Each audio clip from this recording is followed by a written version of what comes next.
Hey, and welcome back to another video. This is the Apple Watch Series 1, Apple's flagship watch in the year 2016. As a replacement to the original Series 0, it was intended to improve upon the Series 0 in terms of processing power and speed. And in this video, we will be answering a few questions about this watch, such as, is it still worth your money? And is it still a usable smartwatch many years after it was released? Stay tuned to find out. Firstly, don't forget to hit that like button and check out my channel, and if you like what you see, please consider hitting that subscribe button. Also, turn on that bell notification button to get notified whenever I upload a new video. I'm also on Instagram and Discord, to which I post teasers, behind the scenes, and stuff that I usually don't post on YouTube. You can find me on those using the links down in the description below. Alright, let's jump right in.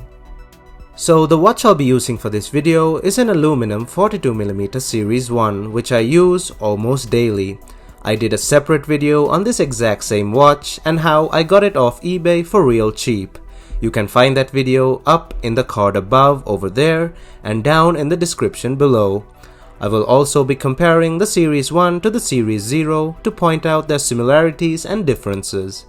I also have an identical video covering the Series 0, which you can find in the card above and down in the description below. The Series 1 at first glance looks very similar to the Series 0, and that's because it is. It's also most similar on the inside, as both share about 90% of the same components, which are also interchangeable. Taking a closer look at the watch, we can see that it has the digital crown and sleep-wake button on one side, the microphone and speaker grills on the other side, and the assortment of sensors at the back. The watch feels very premium, as any Apple product would.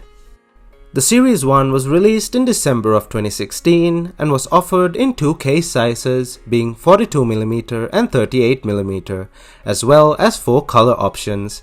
However, the Series 1 did not have different case material options to choose from, and the only option that was available was aluminum. This was since it was just a reiteration of the Series 0. It also featured a huge selection of bands. The Series 1 featured IPX7 water resistance up to 1 meter for 30 minutes. Despite this, it's not recommended to use the Series 1 in pools or do any rigorous water sports activities with it. As for display, the Series 1 featured an OLED capacitive touchscreen, 1.65 inches on the 42mm and 1.5 inches on the 38mm. They were 390 by 312 and 340 by 272 pixels per inch respectively.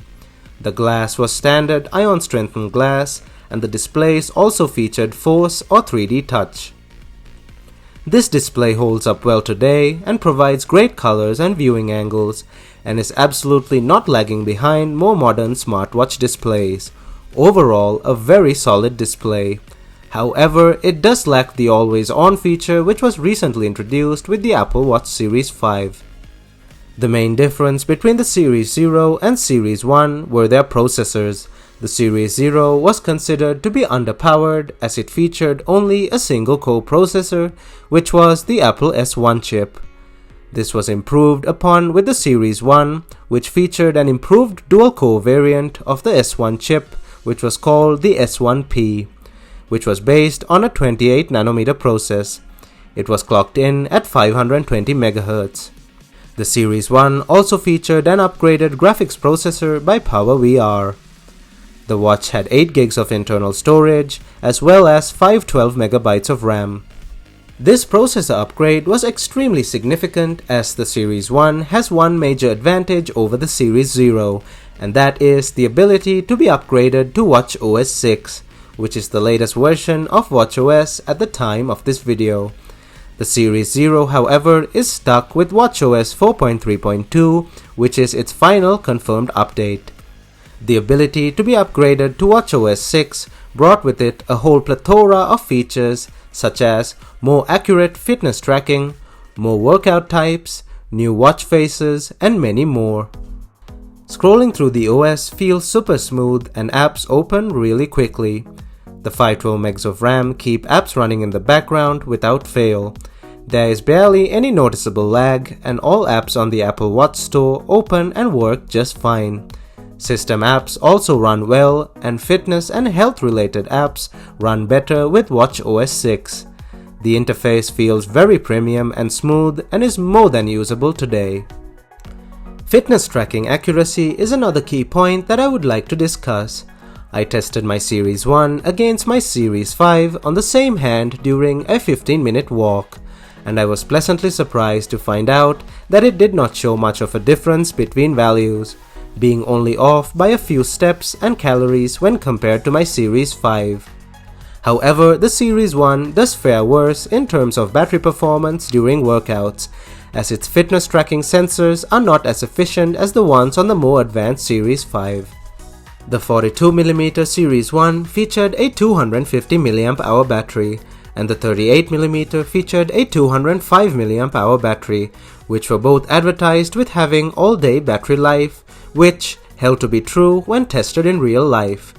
As for sensors, the Series 1 had an accelerometer, a gyroscope, and a heart rate sensor. These three sensors combined are which tracked all the fitness parameters this watch was able to record. Let us now discuss usage. The main reason anyone would want to purchase an Apple Watch Series 1 is for fitness tracking, or just to get a feel for what it's like using a smartwatch before putting in money for a new watch of the latest model. Or as a secondary watch just to keep your workouts going when your main watch has no battery left in it. I personally use my Series 1 as a daily driver where I alternate between the Series 1, Series 0 and Series 5. After using a Series 5, it does feel a bit different to go back to an older model like the Series 1. However, thanks to watchOS 6, the difference is not too great compared to when I use my Series 0. A main issue to consider when purchasing an older Apple Watch such as the Series 1 is their battery life. Older devices such as the Series 1 would have significantly degraded batteries due to age and not last as long as they used to when they were new. My Series 1 seen here had barely been used by its original owner and discarded early on, since, as you can see here, it has a line across its screen. This means that I still have a relatively fresh battery which I can use for some years. However, this is an isolated incident, and replacing a battery on an Apple Watch is not an easy task, as these watches are extremely hard to open and can be damaged in many ways while working on their internals. Professional replacement can be done, but it will be somewhat pricey.